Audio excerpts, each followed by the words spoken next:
live in a multi-chain world, and obviously there's a lot else happening in particularly the Cosmos ecosystem and elsewhere. So yes, I'm with Shapeshift DAO. Shapeshift DAO is predicated on a sort of multi-chain future, certainly not building on any particular thing. And these gentlemen are also working specifically on a lot of things that touch on interoperability. So if you wouldn't mind just introducing yourself, guys. I guess we can start with you, Tomas. Sure. Hi, I'm Thomas. So I work mostly on protocol engineering, working with Nethermind. So I spent the last 6 years now building Ethereum ecosystem, building on Starknet, working on MEV, lots of infrastructure projects as well, making staking for institutions at TwinStake. Hi guys, this is Hisashi from DYDX Foundation. I'm in charge of the Japanese market. Basically, KPIs keep changing, but basically I'm mainly focusing on the marketing and communication in Japan. Sometimes BD partnerships. DYDX Foundation is based in Switzerland. It's a non-profit organization. The mission is to support the development of DYDX ecosystem and DAO. So lots of things to figure out moving forward. That's me for now. Yeah. Thank you. Hi, my name is John Park. I run a company called A41. We are an infrastructure company based in Seoul, South Korea, and we're a multi-chain validator, including Cosmos and Aptos, Sui, DYDX, and a bunch of other chains as well. And I'm excited to actually talk about a lot of things regarding the infrastructure, including interoperability. So yeah, happy to chat today. Wonderful, cool. I thought it would be cool to start with some specific questions for you guys, and then maybe we can open it up to just some broader, fun topics and have a freewheeling discussion. We have a good chunk of time here to chat. Let's start with you, John. So in terms of like operating validators across a lot of different chains, one of the cool aspects of that is you guys are accumulating a lot of different tokens, which of course has economic value, but you're accumulating a lot of governance power potentially as well across these different chains. So how do you approach governance? Are you taking an active role in governance? Are you kind of sitting back to see how these ecosystems unfold? Interesting question. I think in regards to on-chain governance, there are multiple ways that validators are approaching. I know there is a discussion that we need to separate the validator and governor, but let's set that aside a little bit because right now validators are actually acting in both. In terms of like we are block producing, but at the same time with the delegated tokens and the power to vote, we are voting on behalf of the stakers on our node. Until about like a year ago or 2 years ago, a lot of the validators were a little bit negligent to the idea of like governance. But then with the emergence of roles like protocol specialist and like big validators starting to take care more about the governance, we had during the Korea Blockchain Week last year, we had a governance chat among the players like Course One, us, Stakefish, and whatnot. With more interest in the governance, I think there are multiple ways people are approaching this. For instance, A41, like what we do is we try to publish weekly memos on like all the things that are up there on the on-chain quorum and forum, and we tell our stakers how we voted, like yes, no, or no with veto, and why. And I think a lot of the validators are doing that these days as well. I think this is a very basic, way of approaching governance. But if you think about, all these validators' size, I know there are, validators that has 100+ people, but most of the validators are kind of capped at around 30 to 40 people at max. So, it may look like a little from outside, but we're doing our best.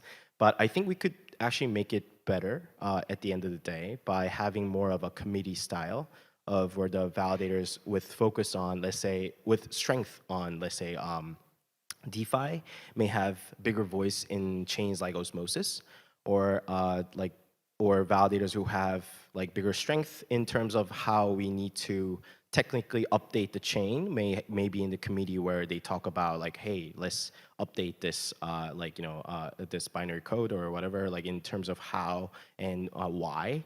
And dissecting these governance into many areas and having like these validators to be in charge could be better. Right now, everything is amalgamated into one. So we talk about DeFi parameters, we talk about the chain update, like we talk about everything at once. So sometimes it's a huge burden for validators too. So I think as we evolve and as we think more about governance in the future, these core teams and L1 foundations and validators will have to talk more about how we want to enhance the governance. And we can, in order to do that, we need to dissect the areas that we want to like vote on. And specifically, like, just like, putting some burden or responsibilities for certain validators to certain areas. I mean, this is a suggestion, right? I mean, this is something that will not be done in 1 day or 2 days, but it's going to take going to take a while. But I think starting these type of discussions along with L1s, L2s, and other validators or other infrastructure players like Nethermind would definitely help in terms of how we want to proceed. Because at the end of the day, if we are all like here for decentralization, and if we do really believe that on-chain governance is the way to improve the network together, I think we need to be more sharp. We need to be like, you have more like sharper like look and an angle in terms of how we want to like improve the whole like participation as well. Right now, it's all just like a mix. So, Well, thank you for the detailed answer. And it's interesting, the notion of like sort of validators starting to make a point to really signal their intent. It'll be interesting, like emergent order, as there's going to undoubtedly be like controversial issues and things arising across all the whether it's Cosmos Hub or all these things. So fun stuff to watch. Hisashi, so you are with DYDX. I think most of you are probably familiar. DYDX has taken a unique path, I believe the first of its kind path, in terms of they started out in Ethereum and are now moving over to a Cosmos Zone, a specific app chain. I understand that DYDX Japan specifically is doing some interesting stuff in terms of bridging and stable coins. If you could speak to a little bit about that. Yes, of course. So as said, so DYDX is moving from Ethereum to Cosmos blockchain currently. We are really in the transition phase now. And the question is, of course, stable coins. No, we use stable coins as a collateral, right, for the perpetual swap trading. And how are we gonna make sense with stable coins in the Cosmos ecosystem is very important question. And of course, mainly USDC. So we currently at the V3, the current version of DYDX, we use USDC as a collateral. And before it's going to be, we haven't, I think it hasn't been decided, but yeah, USDC probably is the collateral as well. And how to basically migrate the Ethereum-based version of USDC to Cosmos is really important topic to discuss now, and that's kind of that's already ongoing discussion. And recently, what I'm personally is excited about is since I'm based in Japan, I see some Japanese positive development regarding stablecoin. So just to give you a bit of the Japanese context here regarding stablecoin. So historically, we haven't, any Japanese exchanges have not listed any stablecoins. So in order to use stacks or DeFi, you kind of have to first buy Bitcoin or XRP, which is really popular in Japan. You have to buy them at the Japanese exchanges and go to unregistered exchange to buy USDC or USDT. So you send Bitcoin that you buy at the Japanese exchange to the unregistered exchange and buy USDC there and send the USDC to the private wallets, right? So that has been historically the Japanese frustrating condition for DeFi and DEX users. But that situation is finally changing. because of this new regulation just enacted, taken place in the actually like last week. So it's now possible to it's possible for the stable coins to be listed on the Japanese exchanges, and basically you just need to buy stable coins on the Japanese exchanges and then send to the private wallet. So that's now we are catching up. Yes, that's the first exciting part, and then some of the Japanese players are trying to go beyond that phase, and in short, there is a mega bank called Mitsubishi UFJ Trust and Banking Group, which is kind of the biggest Japanese banking group, and they are talking about cross-chain and IBC enabled cross-chain solution. Mitsubishi's talking about cross-chain. Yes, That's pretty good. that's pretty good, right? So we are really behind when it comes to the stablecoin, and now we're trying to catch up, and then we are kind of they are kind of moving step forward in a way, and already talking about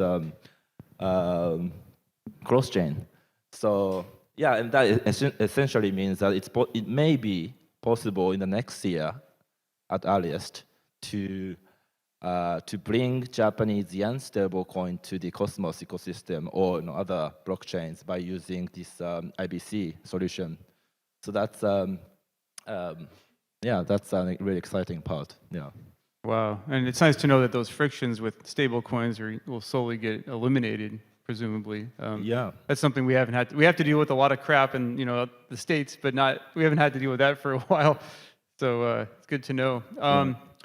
So great, two perspectives, kind of from the Cosmos ecosystem. Let's turn our attention to Thomas and the ETH ecosystem. You're very well ensconced in all things ETH infrastructure. I'm curious to get your perspective, Thomas, in terms of specifically from where you stand. How do you see things shaping up in terms of interoperability between all the different rollups? Of course, now we have Arbitrum, Optimism, Starkware, ZK Sync, Aztec, to name a few. There's this wonderful Cambrian explosion of rollups. I think for them to reach their full potential, you want to see interop between these different L2 rollups. Where do you see this headed? So, as it stands now, with Ethereum being this natural hub where everyone resolves the trades, moves between different L2s, it works, but it's awfully centralized in a way that all the rollups nowadays on Ethereum are having centralized sequencers and usually rely on the native bridges. I think the direction for all the rollups is to increase that interoperability. So you ideally would be able to move assets directly between L2s, to use multiple bridging solutions, probably use some of the innovation in bridging to maybe by using risk-taking, maybe by using more participation of validators, maybe shared sequencers that probably at the beginning will exist more like within their ecosystems. You can think of something that will look a bit like the Cosmos ecosystem, the hubs around Optimism, hubs around Starknet, hubs around Arbitrum, and so on. So all of them having a bit like layer 2 to layer 3 hub and zones like in Cosmos, with Ethereum being there even more in the center. And the closer to Ethereum you are, the more expensive it is, but also it feels a bit more set in stone, more reliable using native bridges. So there's definitely much work. So the next 1 or 2 years is the movement towards decentralization of sequencing. With decentralization of sequencing, it's a bit of more opportunities, but also more challenges for bridging, because you say, there's no longer one party managing all those flows, so you have to build some, ideally trustless solution, or start spreading your trust between various permissionless bridges. Lots to do. And so now we see some good bridging solutions between L1. So Ethereum is well connected with Solana, with Cosmos. There are some leading bridges solution, but it's still long way. It's still very insecure. And I want to touch on that next, bridge security. But as a quick follow-up question, Thomas, how do you think the advent of sharded data availability, kind of at the protocol level, will that change the game with interop, with bridges, and if so, how? So I think the entire modularity idea is leading to the solutions that try to bring some various like L2s, L1s together, closer together. And whenever they are ended on the same data availability, on the same base layer, and so on, there is some opportunity to take advantage of it and exchange the value, bridge the value, or batch the information. So yes, all of those components in the modularity, whenever they are existing on the edge of two chains, will lead to possibly better interoperability, but it's still in its infancy. So there is a big update coming to Ethereum 4844, and then so it's called proto dank sharding, and then it leads to the dank sharding and data availability solutions. And now we don't even know yet whether those modular independent solutions will be the leading ones, or simply, once again, it will be enshrined in protocol and everyone will just adopt the Ethereum solution. I think the second is more likely in the Ethereum ecosystem, but those like roll-up subsystems may have their own shard sequencer, shard data availability solutions. So it's all in the making. There's lots of promise in that space. There's lots of tooling being built now. So next year should be very, very interesting in that space. Like the last year, we've seen the most basic bridges suddenly exploding and then offering this arbitrary message bridging, the concentrated liquidity, the shared liquidity solutions. But there were a few problems that were highlighted for that space. As you mentioned, the security, the lack of maybe unified liquidity is still not resolved perfectly. This we'll see, like next year or two should be lots of innovation, like one more attempt, like the next generation of solutions. Thank you. Let's stick with the topic of bridges, because bridges are so fundamental with the notion of interop. We're talking about liquidity and value and transactions moving back and forth across these disparate and sometimes very, very different ecosystems, different finalities, different fundamental infrastructure, EVM versus things working natively on Cosmos. Hisashi and John, so let's talk about bridges in a Cosmos context, and specifically, let's talk about bridges from ETH, where the majority of liquidity is over to Cosmos. I think we could all agree that Cosmos could benefit from good, reliable bridges, a nice highway, taking liquidity over there, and even on the way back too. You can imagine like the project Sommelier that I think Zaki and Jack Zamplin are involved in. That's kind of they're using both elements of Cosmos and ETH. There's a lot of cool stuff they could do, but this is all predicated on secure bridges. So how can we make bridges more secure? And what can we learn from everything from the last cycle? We had some real, for lack of a better term, we had some real clusterfucks there, like with Wormhole, and bridges have been bad. How can we make better bridges?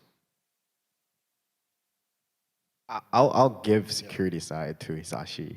Maybe it's a difficult topic, so I'm just like pushing him to the hole. But I like when I see the bridge, like I see it more from like, you're right that the Cosmos ecosystem or any other L1s basically like would benefit from ETH ecosystem if they get a bridge, right?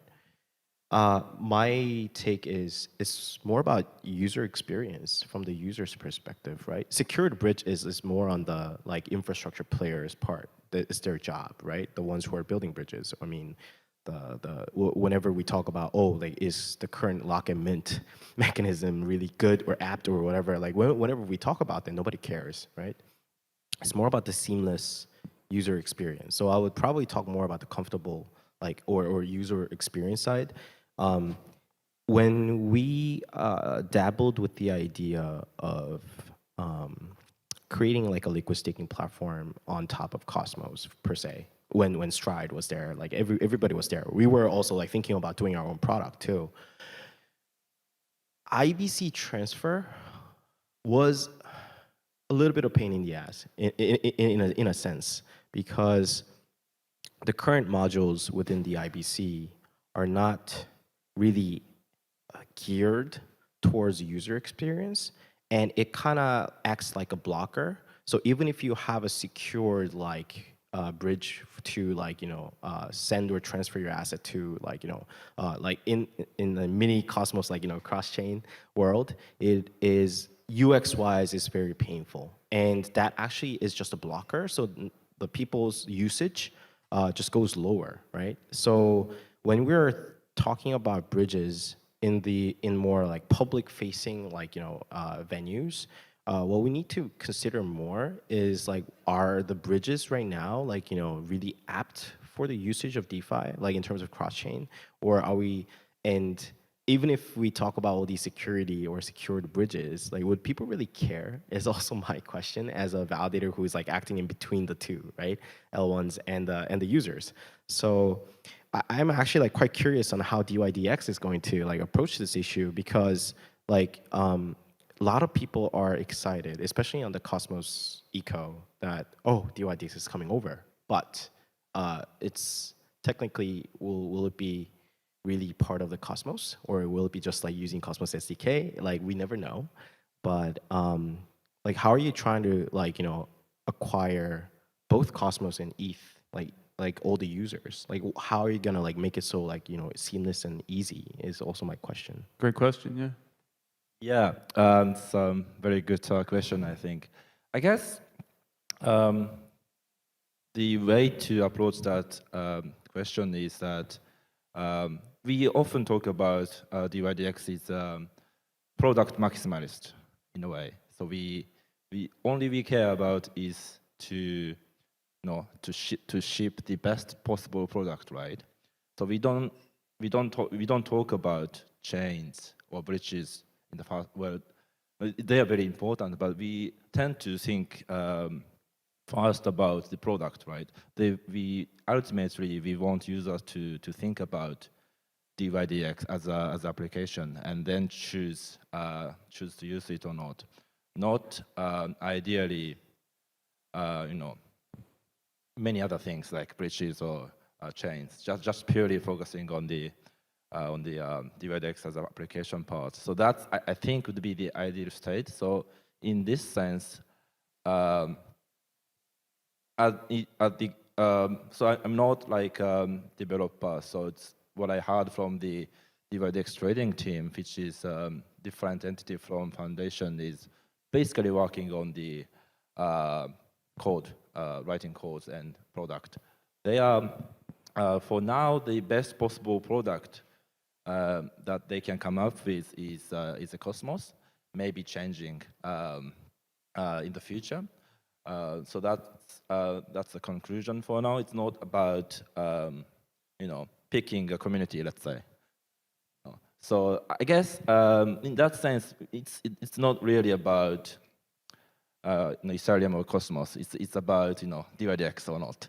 So that's, I guess, something we want to push as a message.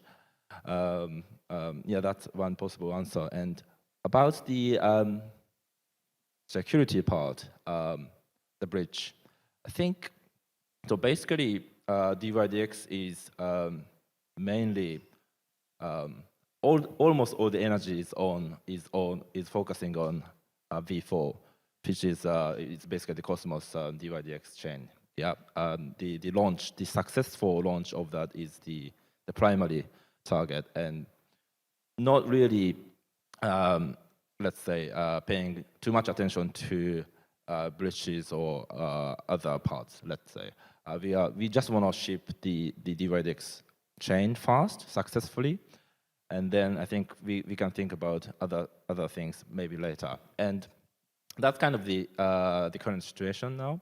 And also, everything is going to be open source basically, and that means we're going to be having lots of bridge solution proposals coming from external third parties. We are really like we want other experts to join the conversation in the DYDX DAO to find best bridge solutions, I think. So it's really open source, and I guess that's something, it's not just DYDX effort, but we want, I guess, get everyone involved in the situation, I think. Now, kind of to echo what John was speaking as governance participation as a validator. So security is also, it's important to educate users about security, right? It's not like, okay, I give you this perfect security solution and then you're going to be fine. I guess the users need to be educated as well. And in that sense, validators, let's say we're going to be having lots of validators, right? And they can discuss about, let's say, this bridge solution A, if it's more secure in what sense, and how to approach when it comes to the security solution. No, I think validators can be really a good educators in that sense.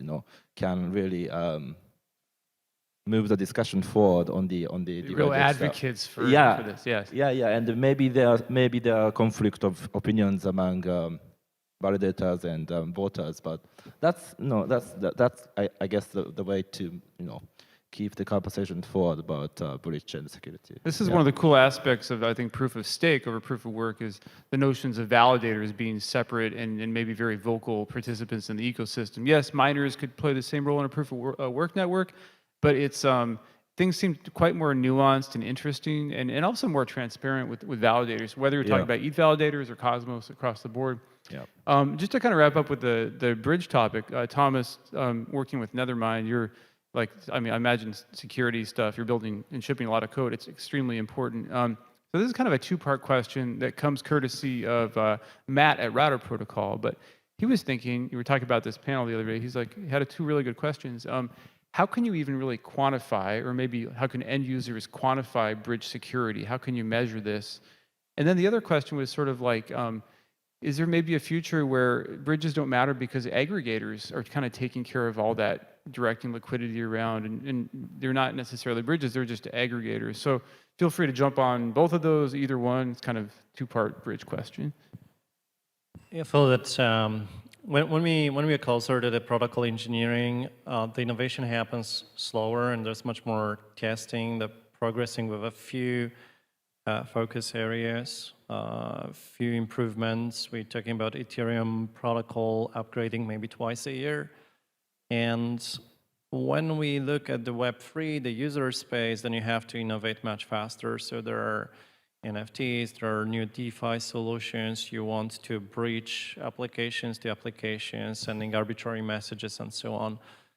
So I think where we've seen spectacular problems with the bridges before was when the bridging solutions tried to cater to that user space, to the DeFi space, and connecting those protocols, and we're a bit more distant from the base layer.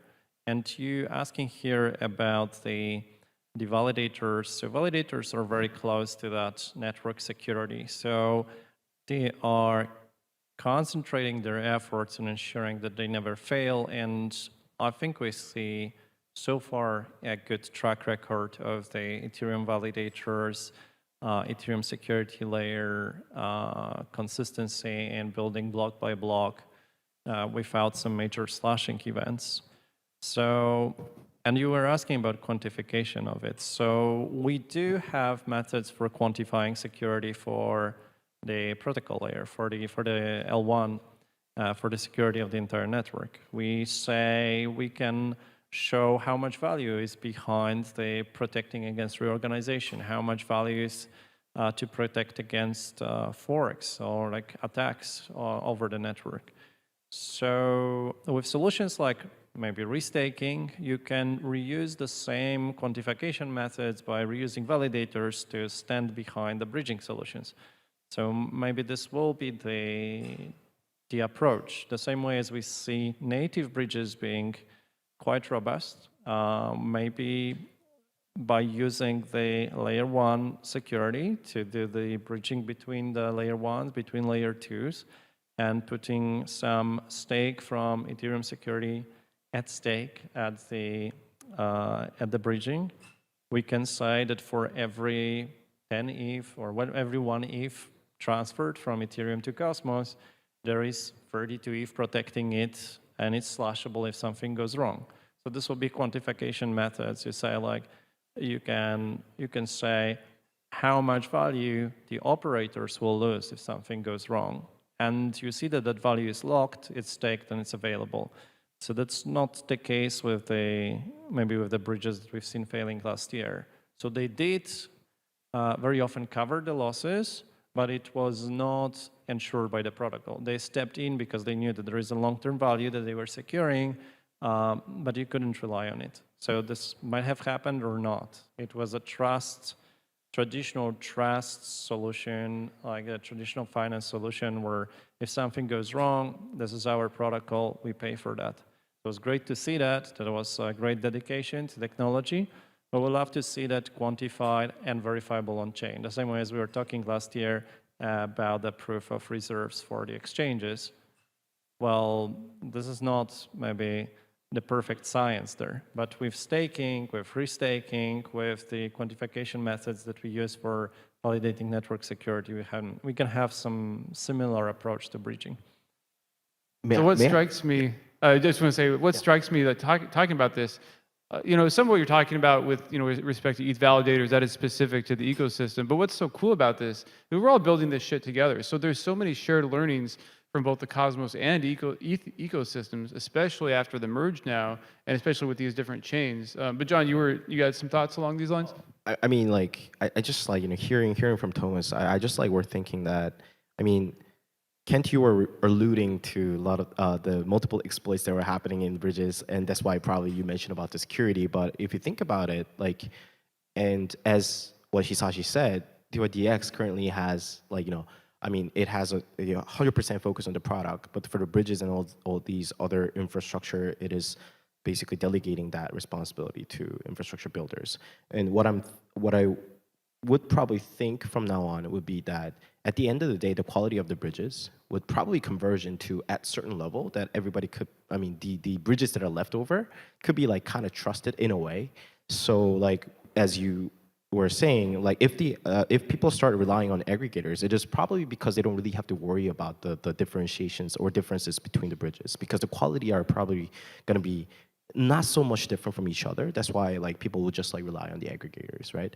So like these assumptions, I mean, these are just like, assuming in a sense that at some point, like the bridges, their quality will be like, converge into a certain level that we could be acceptable. And also the things, not thanks to, but like due to the multiple like, exploits that are happening on the bridging side, a lot of the postmortem was done, like not just by the individual users, but actually by the infrastructure players, like, all these like, because if you look at the size of the exploits, it was just like humongous. And because of that, we were alarmed by how much money could be just like, be gone, like if the bridges are like acting in a wrong way, right? So with those postmortems, I think there are a lot of lessons learned, and it will be a keep learning process. But like not necessarily, we don't really have to worry about the secured bridge. It will come by with those players who are working on it constantly, including Wormhole, and like we're not part of the Wormhole Guardians, but I hope that the validators who are part of the Wormhole Guardians will do their jobs as well. But it's just that like I just have this belief that we don't really have to worry about it at this point. We may just worry about, for the sake of this crypto industry, maybe more so like focus on the UX of these bridges and how it could like smoothly transition people to like use like cross-chain DeFi's. Basically what Hisashi said on Japan, like, how it's moving towards like, centralized exchanges don't really allow USDT, USDC purchase. I mean, it's kind of same story or similar story in like, multiple other countries. I won't name Korea, like at the Korean conference, but, so if that is the case, like after people buy USDC or USDT or convert their crypto asset to USDC or USDT, the journey afterwards is really important. And if you're like, you know, a builder who are focusing on bridges, I think what you want to focus on is the journey itself, because the security is the part that everybody is concerned about, everybody's working together, and you learn from others' mistakes. But the UX is something that not many bridges were really like concerned about, I guess. So maybe I'm taking it too wrong. Like maybe I'm just like too like inclined towards the UX of the bridges. But security part is something that we don't really have to worry about, I think. It will be something that will be cared as we move forward. This does sound like the holy grail. It's a bridge that combines a wonderful, sexy, frictionless, nice UX, almost something akin to what you would expect using Coinbase or something, a centralized exchange or bridge, but in a secure way. So that'll be interesting to see. We have 4 minutes left, so I just want to end with maybe 2 really quick hot takes. 2 minutes each. Hisashi, what learnings do you think you could share from DYDX, your experience so far, for other projects that want to build zones specifically? What have you guys learned that you might want to share with other projects building in the Cosmos ecosystem? Right. So I think so we are actually, I think as far as I know, the first application moving from Ethereum to Cosmos. So I mean, people can build on the Cosmos from the scratch, right? But we have already something already on the Ethereum blockchain, and was kind of the starting point, right? Maybe because of that, we had about like 8 months ago, we had like really like 1 month long discussion about what to focus basically. So again, I think it also depends on the size of the company and how many developers you have and what resources you have. But we have been promoting. We used to promote a lot about V3, the current version of the DYDX. Meaning we did campaigns, we trading campaigns, trading competition, and we work a lot with affiliates, for example. Lots of marketing effort was there. But at some point, the leadership team has decided to focus only on the launch, the shipping, the V4 launch. So that was, I saw what I learned. I'm not sure if it's going to be successful yet, but what I learned when I was in my DYDX, experiences, really the shift was really, abrupt and really sometimes shocking. I mean, I was hired for marketing, so I mean, that part is gone. So, that decision making was really, let's say, bold and very making sense. So right. Sorry, just to cut you off. So yeah. Talking a lot about focus with launch. I just want to make sure we Yeah. have enough time for a final hot take from Thomas here. Yeah. What exciting use cases do you see emerging for sort of general interoperability? Maybe is there anything that we're not really thinking about right now? Exciting use cases, or alternatively, if you want to take the darker view, how could this all get really screwed up? What could like blow up? So choose your own adventure. Positive, negative. We'll finish on that note. I feel we're still waiting for the realization whether liquidity will be split between multiple chains or it will be forever heading towards one place. So there is always a risk that when bridging becomes super smooth, like super convenient, then you're asking, does it mean that liquidity just like flows so easily between all the chains and stay more or less equal everything, like it's like connected containers, or it will actually flow immediately to one place and prefer to stay there to have this like large liquidity pools and then just flow for a moment to other chains as needed. So I feel like it will be the second solution, and it may come as a surprise because it will say, oh, when we finally reach that interconnected world, then this will be more of a very, very aggressive competitive rush for who is the winner in attracting liquidity, who is the most efficient protocol. Because smooth bridging will tell you, yeah, you can always move somewhere else. You don't have to keep the liquidity separated between multiple spaces. So I think the world will just change a lot when bridging is very, very well designed. Well, we're at time. Thank you, gentlemen, for your insights. The cool thing about this space, if we were to have this conversation in another year, and especially another 3 years, I think the answers would look vastly different. It's fast evolving. You guys are all working on awesome projects. Check them out on Twitter and their respective projects to get more information. Thank you very much. Thank you. Thank you. Thank you so much.